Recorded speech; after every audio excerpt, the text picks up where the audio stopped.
Bonjour à toutes et à tous. La journée sera magnifique aujourd'hui dans la région de Chicago. Les températures s'annoncent chaudes, les plus chaudes de l'année, du moins de ces 9 derniers mois.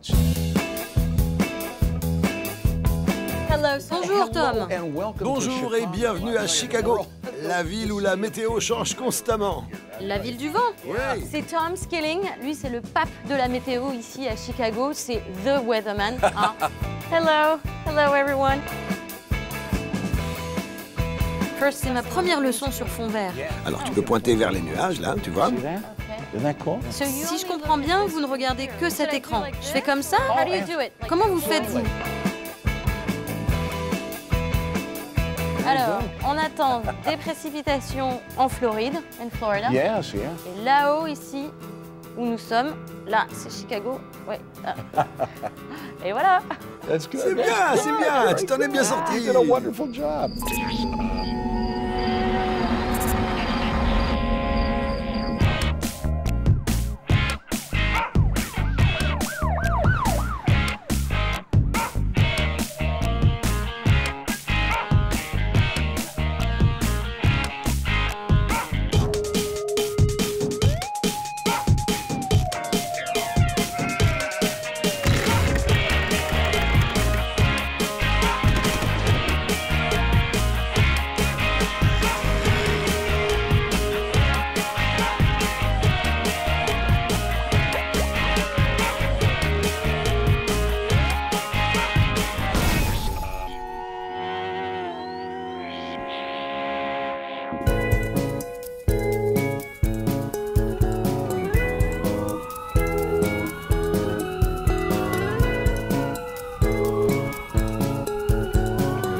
Chicago, c'est la ville du vent et de la corruption. Elle est toujours associée à Al Capone ou encore la pègre. Elle a très mauvaise réputation, cette ville. Pourtant, Chicago est une ville agréable à vivre. Une ville au bord du lac Michigan et où le matin, les Chicagoens profitent de ce cadre exceptionnel, de ses 25 km de plage, de ses parcs et de sa rivière qui traverse la ville. Ce n'est ni la plus grande, ni la mieux connue. Pourtant, on dit d'elle que c'est la plus américaine de toutes les villes des États-Unis. Une ville où on y trouve le meilleur, comme le pire. C'est avec cette expression en tête que je décide de commencer mon exploration de Chicago en 24 heures. Capitale économique du Midwest, Chicago, c'est la 3e plus grande ville du pays. Une mégalopole de plus de 600 km², délimitée par la rivière en plusieurs secteurs. Le North Side, le South Side et le West Side. Bonjour! Bonjour. Je ne sais pas si ça se fait de faire du stop pour monter dans un kayak, mais bon. Qu'est-ce que vous faites de bon matin sur la rivière? Vous allez au boulot? Oui, j'ai un rendez-vous dans le centre. C'est beaucoup plus pratique et facile que de prendre le métro car j'habite sur la rivière. Monte, ça va être marrant.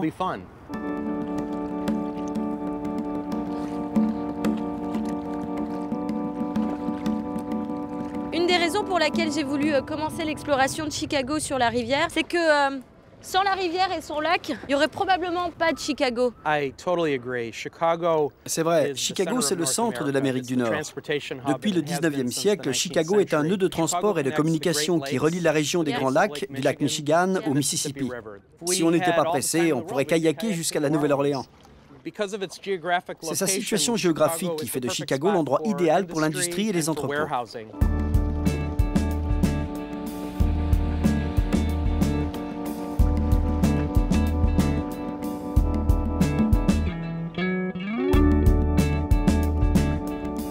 C'est vraiment impressionnant. Devant toi, c'est le Chicago L, le métro aérien.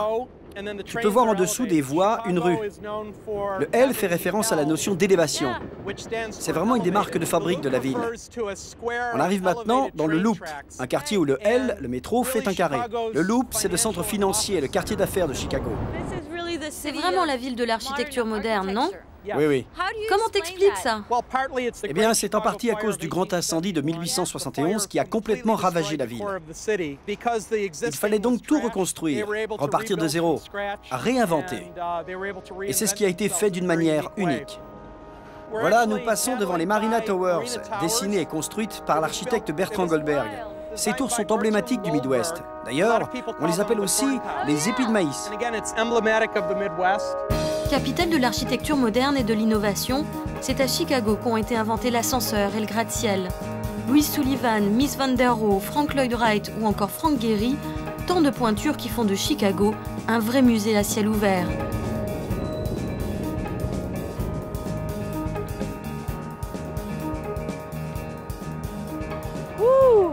Waouh, c'était chouette, merci Joël. Vous allez laisser votre kayak ici pendant votre rendez-vous de boulot? Oui, c'est mon spot ici. Merci Joël pour cette balade.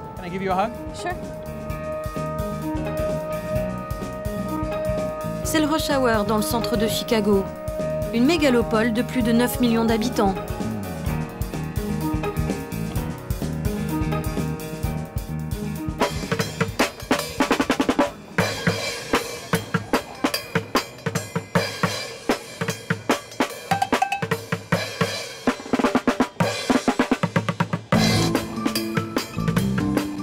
Capitale industrielle de la région, Chicago n'en est pas moins une ville verte. Elle compte plus d'espaces verts que n'importe quelle autre ville des États-Unis. Mais Chicago, les colos n'en restent pas là. Ici, on aime élever des poules.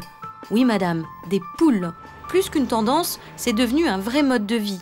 Ce matin, je pars à la rencontre de Tara et son mari, de vrais chicken enthousiastes. Voici différents aliments pour les poules. Ça, c'est pour les poussins. Rien à voir avec ce qu'on leur donne quand ils grandissent. Quand les poules commencent à pondre des œufs, on leur donne du calcium pour les aider à fabriquer la coquille d'œuf. Ça, c'est du maïs concassé. C'est un peu comme de la junk food pour poules.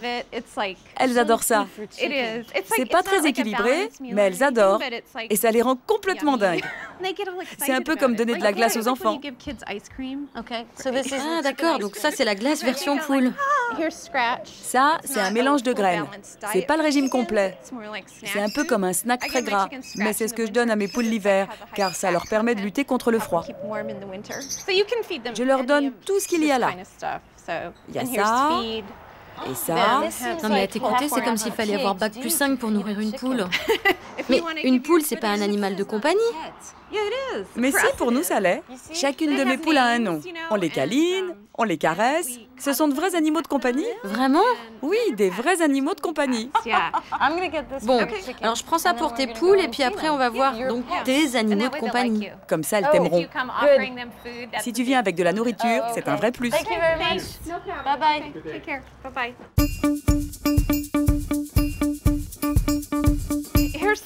Voici le poulailler qu'on appelle le palais des poules. Bonjour mademoiselle. Je te présente les filles. Ça, c'est Pookie. Elle est vraiment gentille.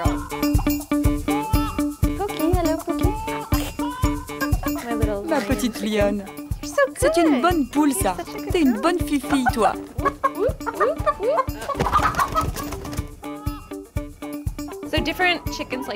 Chaque race de poule pond des œufs de couleurs différentes.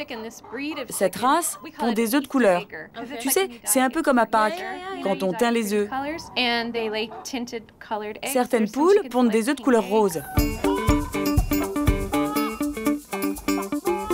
Je récolte entre 20 à je par semaine. Waouh, c'est pas mal. C'est plus que nécessaire. En fait, j'adapte ma cuisine en fonction du nombre d'œufs que je récolte. Je peux me dire, oh, cette semaine, je vais faire un cheesecake. Je te présente mes voisins. C'est eux qui nous ont initiés à l'élevage de poules. Vous avez apporté vos poules à ce que je vois. C'est une vraie fête. Bonjour, ma douce. Combien de poules vous avez? 3. Petit. Elle a déjà voyagé en voiture. Il nous arrivait même de l'emmener en vacances avec nous. Vraiment?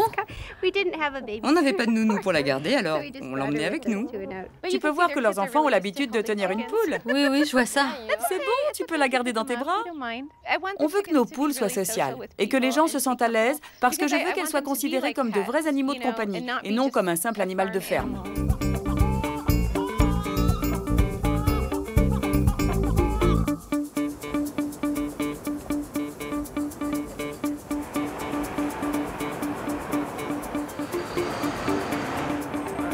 Il est 12h15, c'est l'heure du déjeuner ici à Chicago, mais c'est surtout l'heure du bulletin météo à la bourse de Chicago. Venez, vous allez comprendre. Bienvenue dans l'une des plus importantes places financières du monde. C'est ici qu'on peut mesurer le poids de Chicago, la capitale économique et financière du Midwest. Et c'est avec Vic Lespinasse, analyste céréalier depuis 25 ans, que je fais le tour du propriétaire. Donc c'est ici que sont échangées toutes les différentes céréales. Là, dans cette autre pièce, le bétail, les porcs vivants. La poitrine de porc, c'est de là que vient le bacon.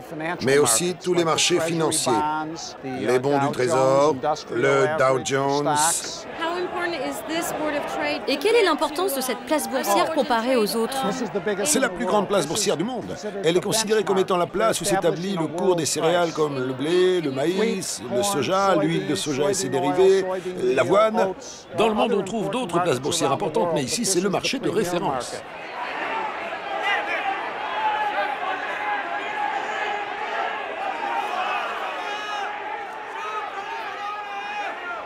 Nous portons une attention particulière aux conditions météorologiques du Midwest, mais pas seulement. On s'intéresse aussi à la météo dans d'autres régions agricoles du monde, comme l'Argentine, le Brésil, la Chine, le Canada, l'Australie.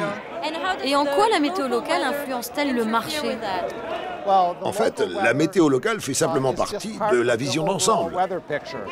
Et c'est quoi les prévisions météo de Tom Skilling? Qu'est-ce que ça implique pour vous, pour votre travail? Les prévisions météo pour aujourd'hui et pour la semaine prochaine laissent à penser qu'il va pleuvoir dans le Midwest. Nous avons déjà eu un printemps très humide et les plantations de maïs et de haricots ont pris du retard par rapport à la normale. Plus on prévoit de la pluie dans le Midwest, plus cela fait grimper les prix. Car s'ils ne peuvent pas semer, ils ne peuvent pas produire.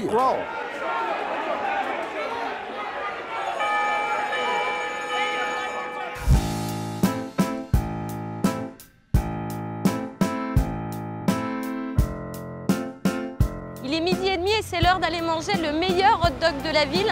Ça se passe chez Hot Dogs. Ici, on fait des kilomètres et on peut passer des heures à faire la queue pour venir manger ces hot dogs. Il fallait absolument que je vienne tester ça. Il paraît que vous pouvez faire la queue pendant des heures pour manger un hot dog.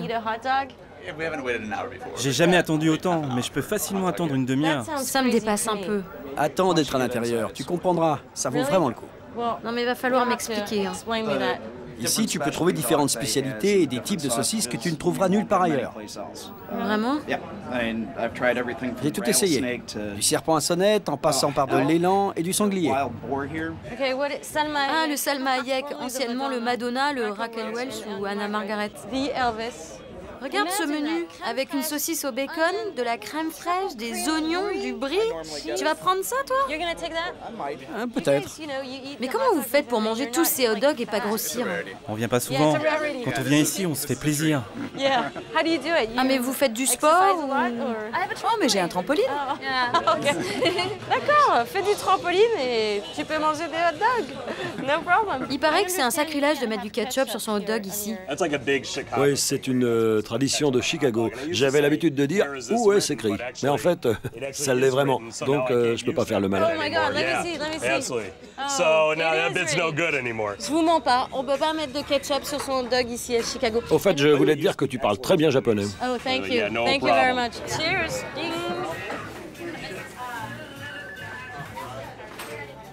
Bon ben voilà, mon premier hot dog à Chicago, et c'est pas mal en fait. Pourquoi vous avez décidé d'ouvrir cet endroit? Parce qu'un jour, un de mes amis a mangé un très mauvais hot dog. Sans blague. Mais j'ai jamais eu envie de faire ça. C'est pas un rêve. Mais une chose entraîne une autre, et puis voilà. Et si je faisais son hot dog? Ok, fais le tour. Salut les gars. Comment tu t'appelles? Octavio. Alexandre. Qu'est-ce que je peux faire pour vous aider? Et du fromage, du chili et de la moutarde. Qu'est-ce que c'est? Du relish. Sweet. Ah. Alexandra, Yeah. j'ai des clients qui ne veulent pas que ce soit toi qui prépare leur hot dog, d'accord? Merci. Mais non, ils auront ce petit goût français, tu sais. That's it?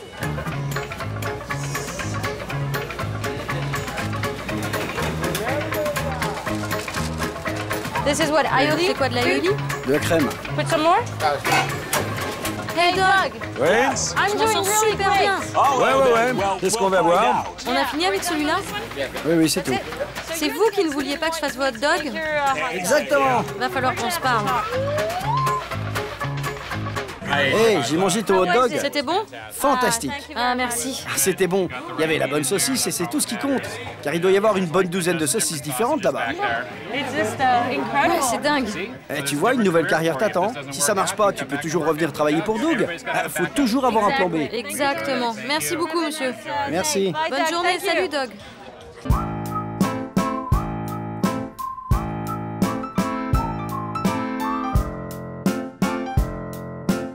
Alors à Chicago, il y a à peu près 57 nationalités et tout cet héritage culturel en fait se retrouve une fois par semaine ici au marché aux puces de Maxwell Street.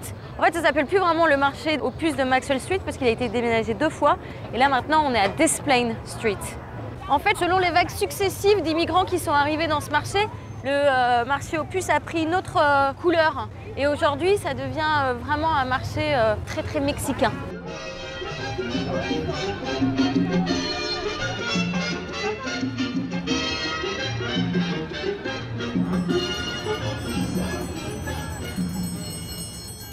Oh wow, wow, ça c'est du jean. Big jeans, my God, my.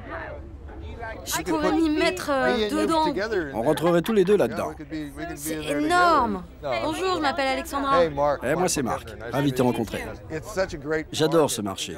Il y a des gens tellement différents et plein de bonnes affaires à saisir. D'ailleurs, tout ce que je porte ou presque vient d'ici. C'est mon nouveau chapeau. C'est un vieux Dobbs, un chapeau vintage de New York. Il est très large. Ma tête n'est pas assez grande. Ce marché a d'abord été tenu par des Juifs le dimanche. Ce n'était pas un Shabbat pour eux, mais un jour où ils avaient le droit d'ouvrir leur magasin et de faire du business alors que tout était fermé. Dans les années 60 et 70, ce marché est devenu essentiellement black. Ils ont continué à l'appeler le marché juif. Et de fait, c'est comme ça qu'on a continué à l'appeler.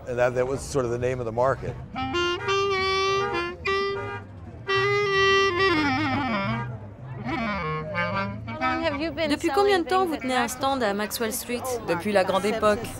Depuis 1970. C'était vraiment chouette avant.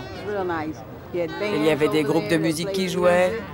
Comme le blues? Oui, du blues. Du gospel? Du gospel. Ce marché est un vrai moteur économique. Les gens peuvent par exemple acheter de vieux outils. Les entrepreneurs qui se lancent dans la réhabilitation ou ceux qui travaillent sur des chantiers peuvent acheter des outils 20 à 50% moins chers que dans un commerce traditionnel.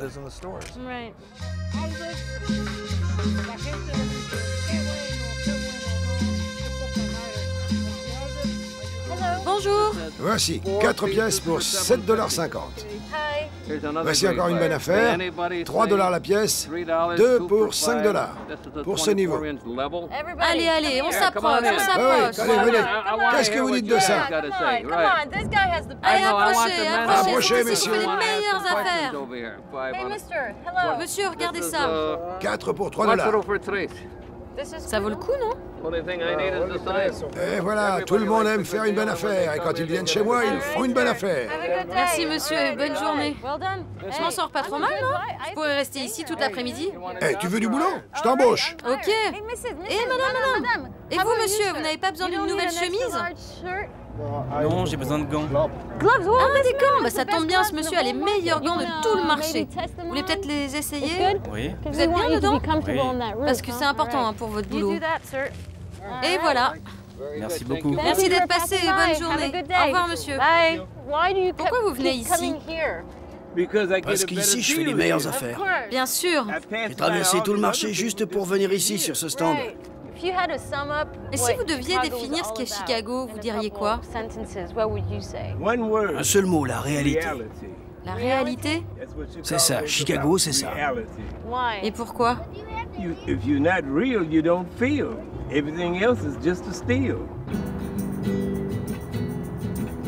est 15 h, je file explorer le quartier mexicain.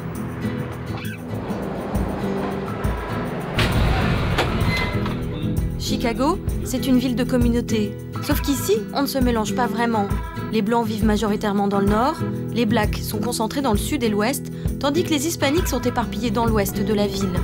Et c'est à Chicago que l'on trouve la plus forte concentration de Mexicains après Los Angeles, notamment dans le quartier de Pilsen, un quartier où se sont d'abord installés les Tchèques, les Polonais et les Allemands. Et voilà, on est à Pilsen, le quartier des peintures murales.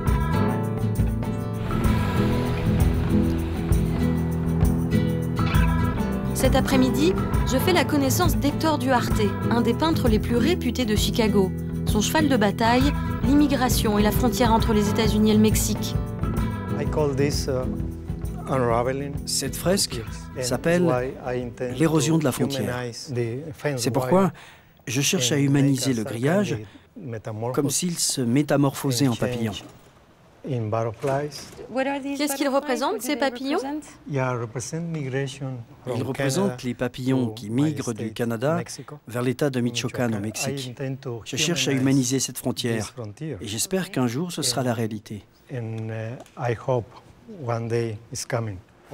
Bonjour, je suis venu vous rencontrer. Ravi de faire votre connaissance. Vous vous rappelez, on s'est parlé au téléphone. Bonjour, enchanté. À Chicago, les peintures murales, c'est vraiment une fierté, non? Dans toute la ville, on trouve des peintures murales qui ont chacune leur style. Mais les Mexicains apportent vraiment une richesse culturelle. Chicago ne serait pas Chicago sans les peintures murales mexicaines. Ces peintures sont tellement intenses. Hector, vous voulez bien me faire visiter le quartier de Pilsen et me montrer d'autres peintures murales et ce qu'elles représentent? C'est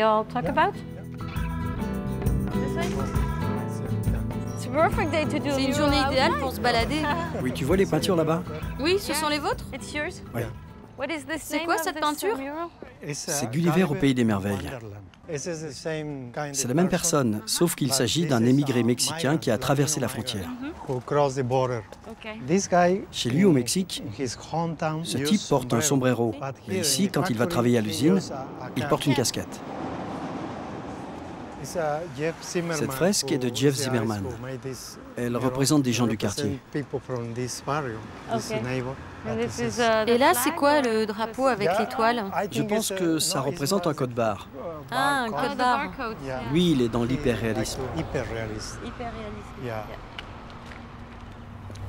Oh, mais c'est joli, ça. Alors ça, c'est de Juan Chavez, un artiste mexicain. Et ce sont des gens qui vivent à Chicago? Oui, oui, ce sont des habitants de ce quartier.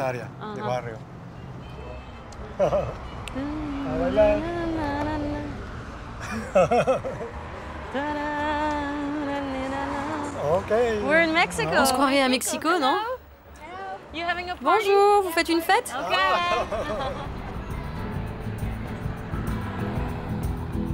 Si pendant longtemps, les fresques servaient aux illettrés et aux ouvriers pour communiquer et exprimer leur lutte, aujourd'hui, elles sont en partie décoratives et éducatives.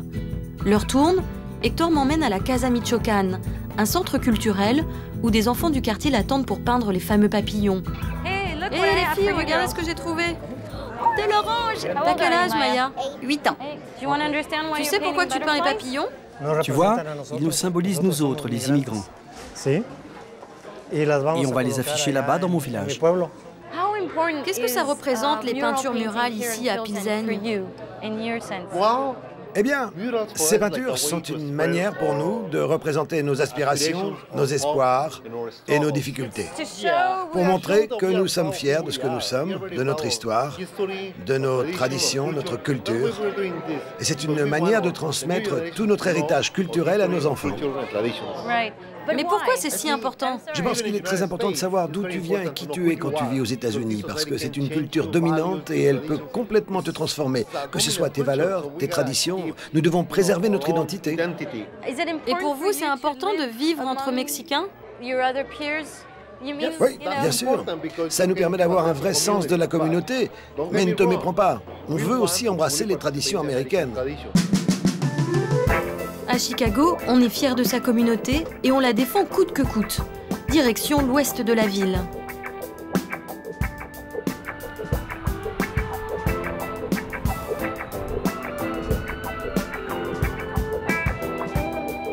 Alors là, on est dans le quartier de Oak Park et j'ai rendez-vous avec Maggie Anderson qui a décidé avec son mari de faire une expérience d'1 an, à savoir acheter que dans des business tenus par des blacks.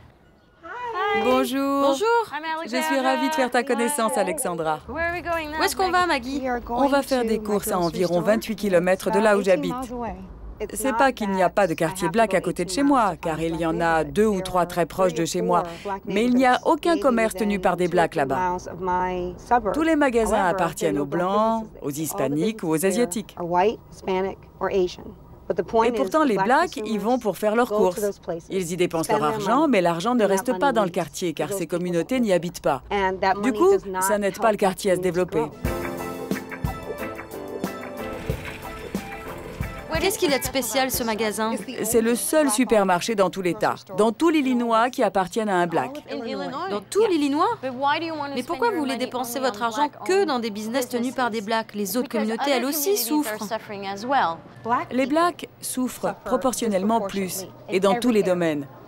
Nous avons le plus haut taux d'incarcération, un taux de chômage 2 fois plus élevé que la moyenne nationale, le plus haut taux d'échec scolaire, le plus haut taux de grossesses adolescentes.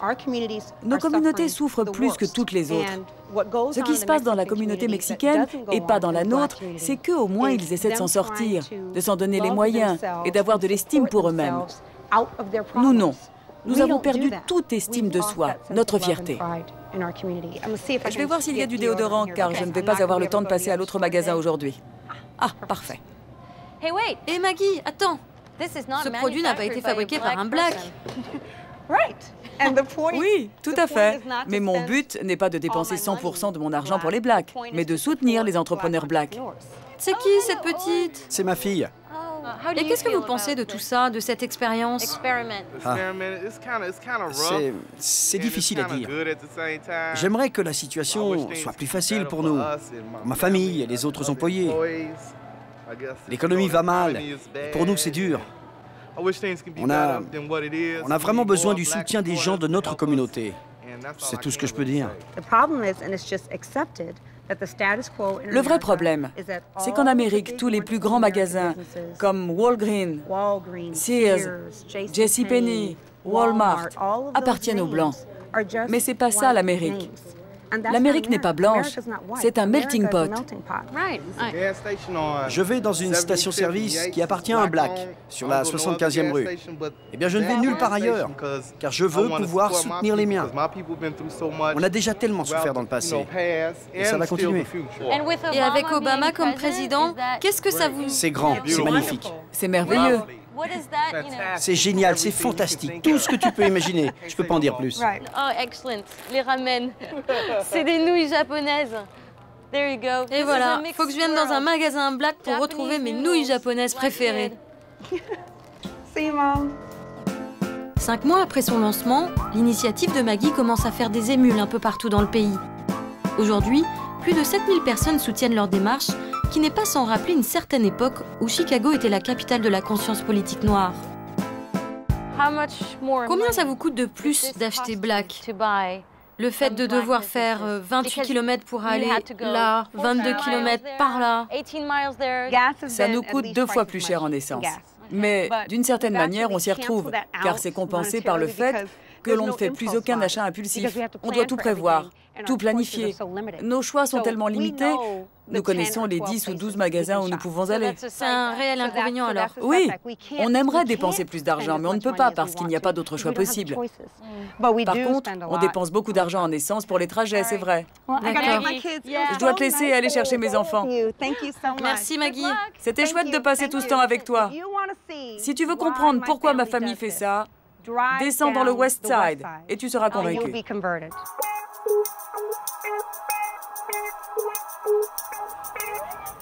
Salut les gars. À quoi vous jouez? Au baseball. Au baseball? Avec une pièce de 25 centimes. Je peux jouer avec vous?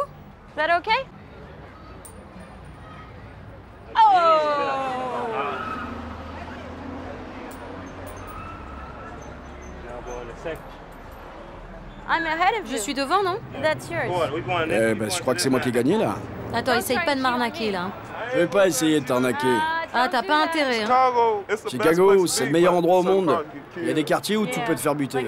Comme ici? Ouais. Et c'est dangereux pour moi de me balader ici? Ouais, mais ça va, t'as 2 mecs avec toi. Tu veux parler du caméraman et de l'ingé son, mais je m'inquiète aussi pour eux. C'est dangereux alors ou pas? Non, ça va. Tu veux bien m'accompagner? Oui. Je savais pas trop quoi penser. Le West Side a vraiment une mauvaise réputation. Enfin, tu sais, on dit c'est très dangereux ici. Il y a beaucoup de meurtres et de viols. C'est presque aussi dangereux qu'à New York. En fait, j'essaie de comprendre ce qui se passe ici, dans ce quartier. Tu sais, j'étais avec... Survivre. Il faut manger, nourrir sa famille, payer les factures.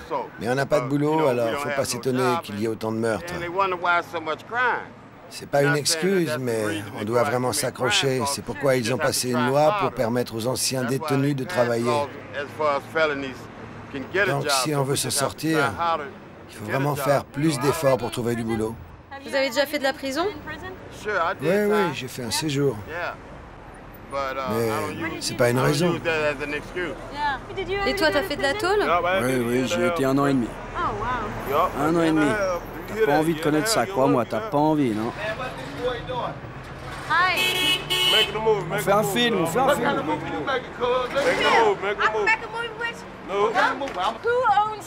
À qui appartiennent tous ces magasins? Aux Blancs.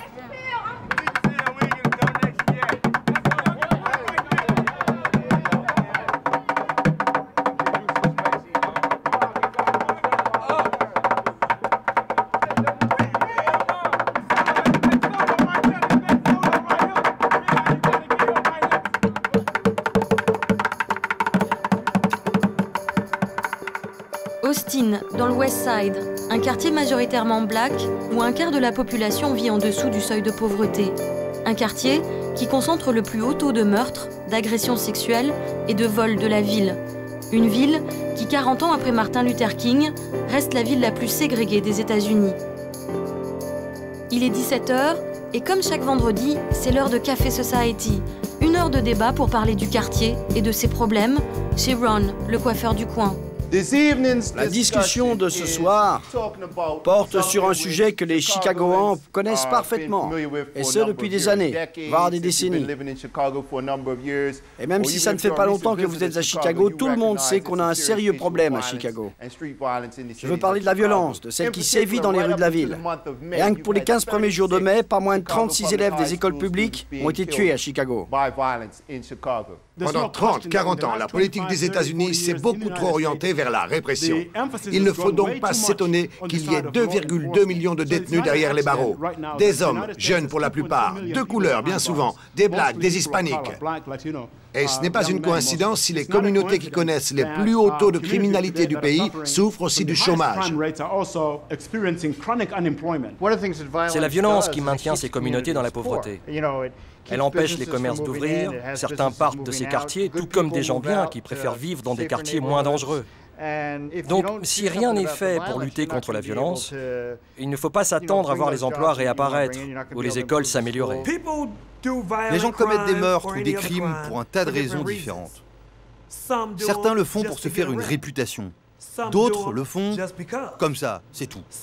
D'autres mecs passeront à l'acte parce qu'il y a un truc qui tourne pas rond chez eux. Et ça a été complètement négligé. Mais ce serait trop facile de dire qu'il y aurait moins de violence si on avait de meilleurs boulots ou si la sécurité dans nos quartiers était meilleure. La violence a commencé et elle ne s'arrêtera pas. Je pense qu'il n'y a rien à faire contre des gens malveillants et rien n'y changera.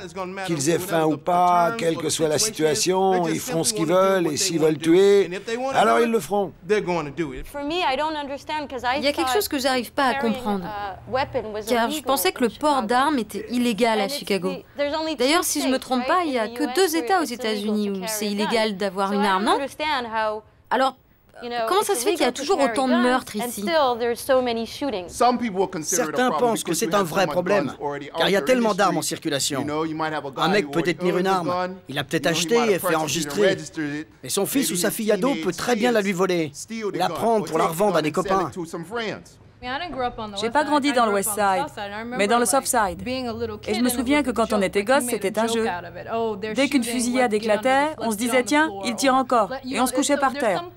Je crois qu'on peut pas grandir dans un tel environnement sans en être affecté émotionnellement, psychologiquement, et ça me paraît important d'en parler. J'ai grandi dans une cité, mais mes parents me foutaient la trouille pour que je me tienne à carreau. Et pourtant, j'en ai fait des conneries. Mais je regardais toujours derrière moi, plutôt 2 fois qu'une. Aujourd'hui, les enfants font des conneries sous le nez de leurs parents.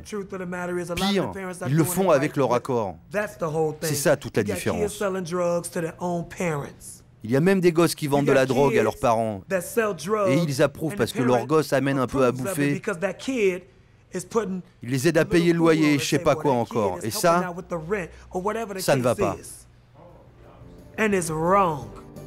Avec 511 meurtres en 2008, Chicago est aujourd'hui sur le point de redevenir la capitale du crime aux États-Unis. En l'espace d'1 an, le nombre d'homicides a augmenté de 16% et touche essentiellement les quartiers du South Side et du West Side. Merci à tous pour votre participation, merci. Stoking the fire, stoking the fire. Had to keep stoking the fire. Well, thank you. Merci, Ron.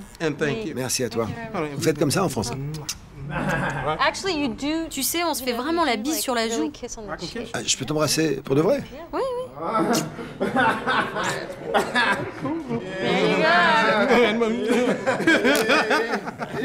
Tu sais comment on dit kiss en français? Non. Bisous. Who? Bisous. Bisous. Yeah. All right. Bye bye. Bye.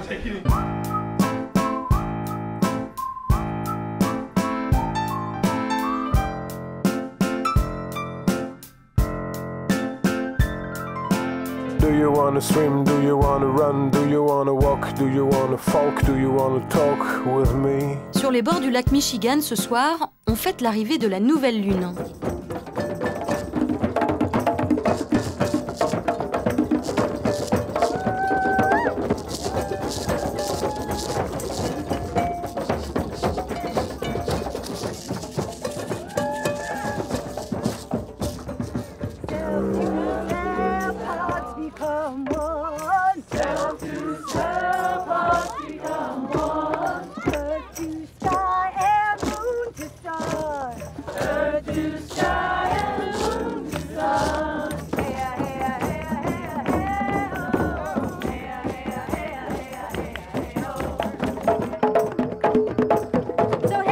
Hazel, dis-moi, c'est quoi cette fête?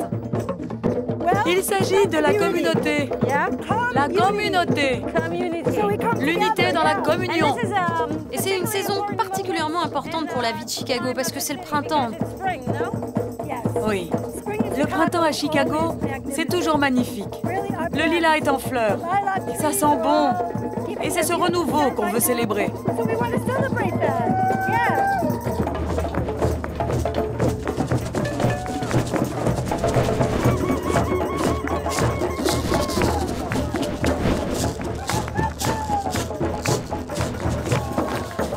La lune me parle. Elle me dit beaucoup de choses. Vraiment? Ma grand-mère était une sorcière. Elle m'a appris quelques trucs. La nature est tout autour de nous. Il faut l'écouter. Et c'est ce que je fais. Ah, d'accord. En attendant, l'heure tourne et il est temps pour moi de laisser les sorcières et autres fantômes pour retrouver une autre faune, au hideout. Are you ready to dance for us? We really want you to dance for us. Clap your hands. Oh, now all join hands and circle left. All join hands and circle left. Circle south. Put a little moonshine in your mouth. Oh, reverse that circle, circle right, circle right. Legs to center and back to the bar. Let me hear you, ladies. Chest in the center and form a star with your right hands crossed and how to do a circle jumping. 1, 2, 3, hey! Let the left hand stop. Guys, we've got a smart crowd this evening. Je pensais que la country c'était une musique qu'on écoutait à Nashville, mais pas ici à Chicago. L'héritage de la country est toujours là dans cette ville. Elle n'a pas été ternie par le son de Nashville ou d'Hollywood. C'est la country comme on l'aime, comme elle doit être. Cette manière formidable de permettre aux gens de se retrouver, de se lâcher. En fait, tu peux facilement demander à n'importe qui de danser avec toi. Je suis allée voir un mec tout à l'heure pour lui demander de danser avec moi. Et ça, c'est quelque chose qui ne se fait plus aujourd'hui au XXIe siècle.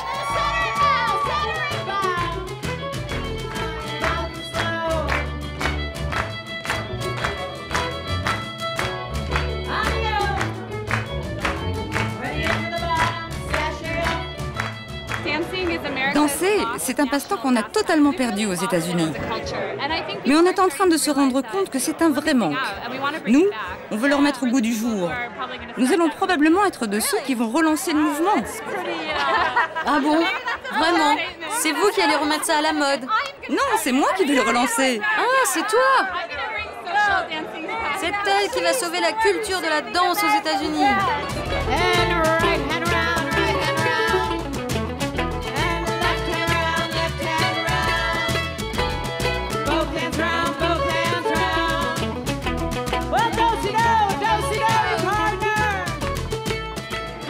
À Chicago, la country fait partie d'une large scène musicale indé, comme l'indie rock, mais plus largement d'une communauté d'artistes underground.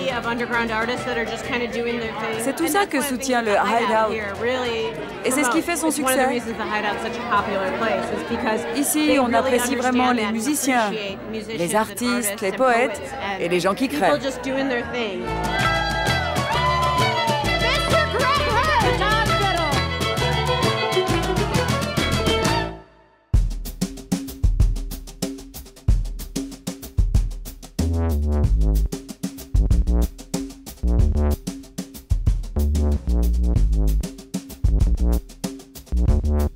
Il est 23h, je poursuis mon exploration du Chicago Underground, générateur de talent. Cette nuit, c'est les Post Family, un collectif d'artistes 100% made in Chicago qui m'ouvrent leurs portes.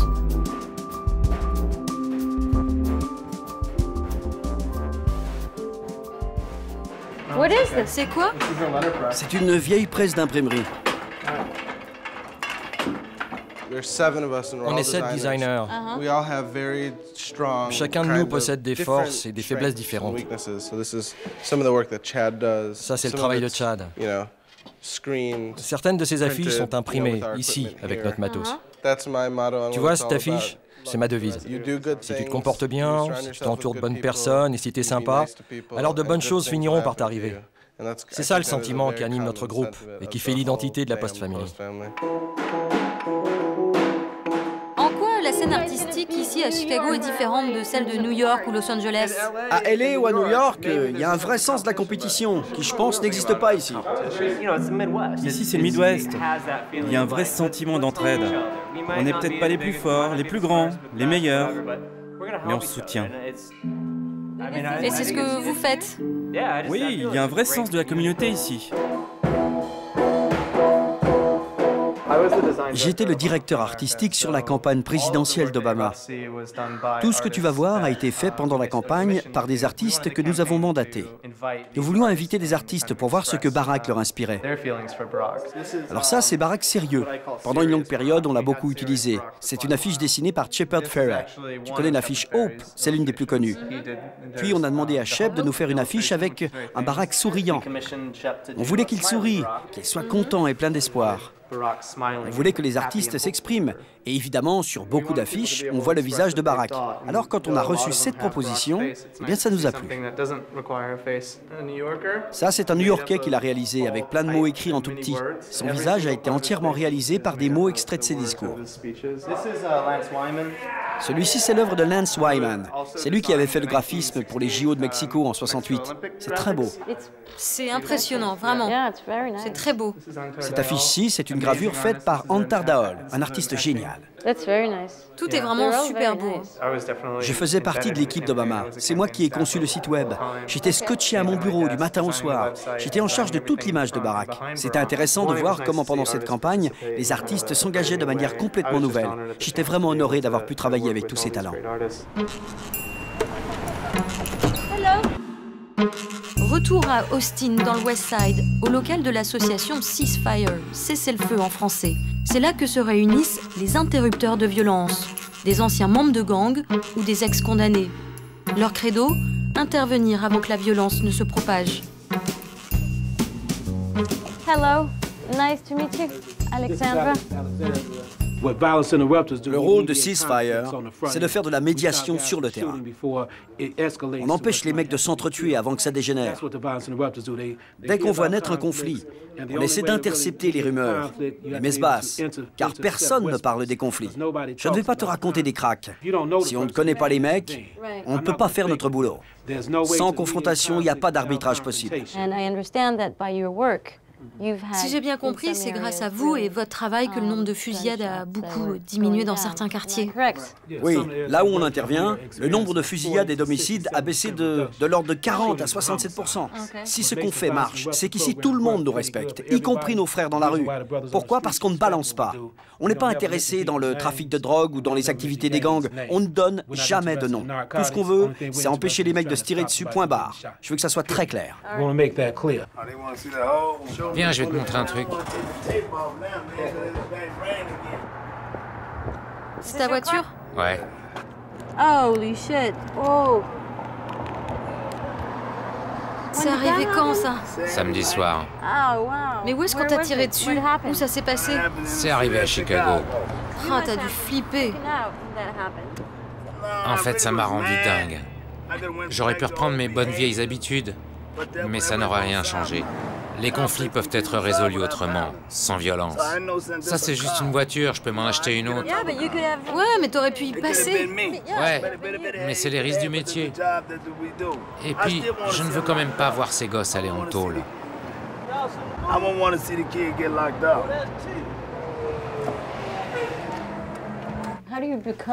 Comment est-ce qu'on devient un interrupteur de violence? Vous avez suivi une formation, pris des cours en psychologie Mais t'as pas besoin de formation. C'est la rue où t'as grandi, ta formation. Oui, je sais bien, mais il faut pouvoir gérer les mecs. Tu connais ces mecs, t'as été dans la même situation qu'eux, t'as fait les mêmes conneries. Tu viens de la rue, tu sais ce qui s'y passe. Personne connaît mieux ces quartiers que ceux qui y ont grandi. Personne peut raconter mieux que toi ce que tu connais déjà. C'est notre expérience, notre meilleure école. Et c'est ce qui fait que ce projet a tant de succès. Enfin, de mon point de vue. Parce que tu connais les gens de ta communauté, t'as grandi avec ces gosses, et souvent ils te prennent pour modèle parce que beaucoup de pères sont absents. Donc ils viennent te voir pour que tu les conseilles ou quand ils ont juste besoin de se défouler. Ça nous aide à éviter les conflits et ça nous permet d'agir en tant que médiateur dans ces situations. Un peu comme des grands frères. Exactement. Ça a l'air plutôt calme aujourd'hui, non? C'est parce qu'il a plu. Et quand il pleut? Quand il pleut, qu'il fait froid, il y a moins de circulation. Plus il fait chaud, plus il y a des gens. Et plus les rues deviennent dangereuses.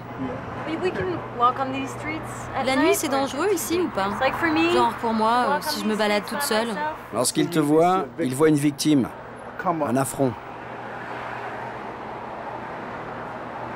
Il n'y a pas un couvre-feu ici dans la ville? Eh bien, pour les ados,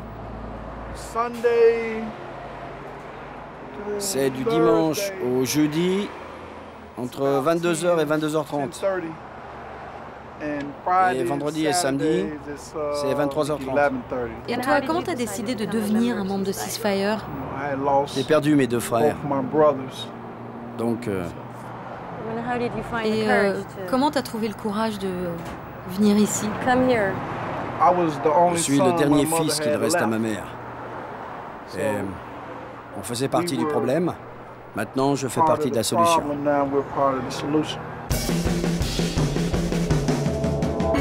Ceasefire, ça marche, à tel point que Baltimore, Cincinnati ou encore Los Angeles pensent s'en inspirer. Chicago est donc aujourd'hui l'une des villes américaines à la pointe dans la lutte contre les gangs. Retour dans le centre de la ville, dans les quartiers branchés. Et là, c'est une toute autre ambiance.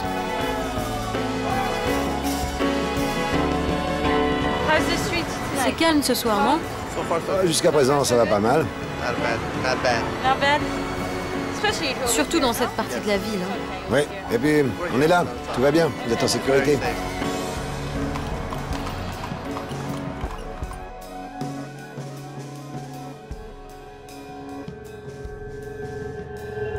Alors, Chicago, c'est une ville qui est connue et réputée pour son sport, enfin ses sports, je devrais dire, et beaucoup moins pour une autre activité sportive, si on peut appeler ça activité sportive, le whirlyball. Venez voir.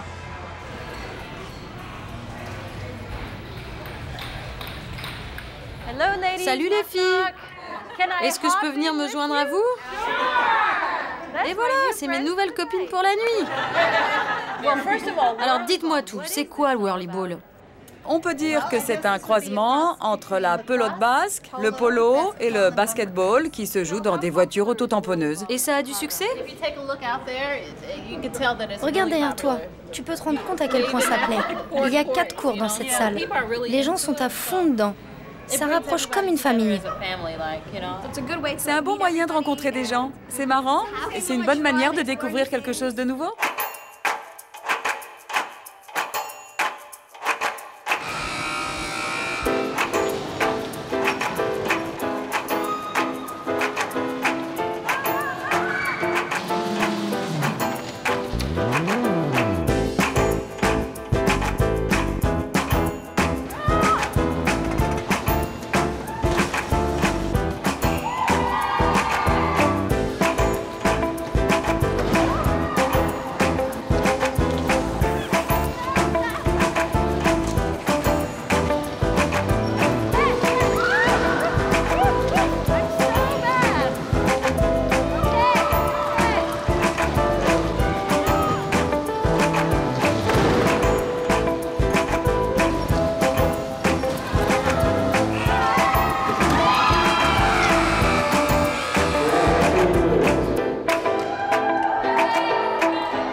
Exploration de Chicago en 24 heures, j'ai décidé de m'offrir un soin et pas n'importe lequel, c'est-à-dire un fiche pédicure.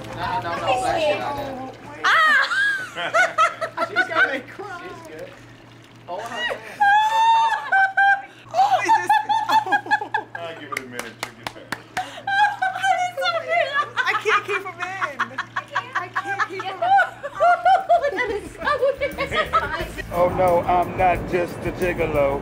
I'm just a black man from Chicago. And I just wanna let the river flow. Hey, oh no, I'm not just a gigolo. I'm just a black man getting dope. And I just wanna let the river flow. Oh no, I'm not just a gigolo. I'm just a black man in Chicago. And I just wanna let the river flow. Oh no, I'm not just a gigolo. I'm just a black man in Chicago.